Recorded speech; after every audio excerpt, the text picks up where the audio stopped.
جمله اسمیه صورت نمبر 15. مبتدا په دې کې مرکب اضافي او خبر چې دا د لپاره اسم تفضیل خو ما ظرف لغوه دا به د لپاره خبر جوړیږي.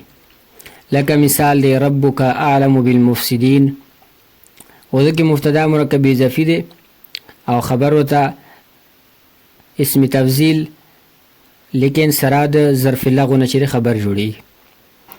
اوس د ترکیب څنګه کې رب مضاف او د کاف ضمیر مضاف الیه مضاف مضاف الیه ملکر دا مرکب اضافي مبتدا جوړ شي. اعلم دا اسم تفضیل له واحد مذکر صيغه د اسم تفضیل په دې کې هو ضمیر د فاعل له او با حرف جر دی.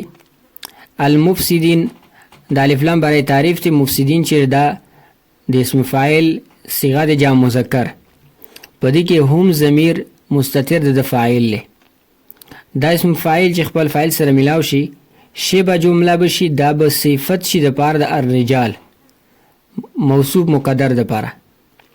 الرجال موصوف مقدر دی دلته د مفسدین چې شبه جمله به جوړ شي دا به صفت شي د پاره داغه.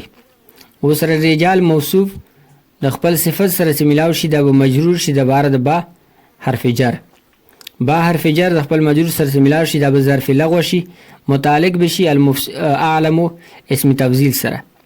اعلم اسم تفضیل خپل فاعل او متعلق سره ملاو شي دا به شبه جمله خبر شي د پاره د ربک مبتدا خبر ملکر جمله اسمیه خبریه. نو دا 15 صورت شو د جمله اسمیه.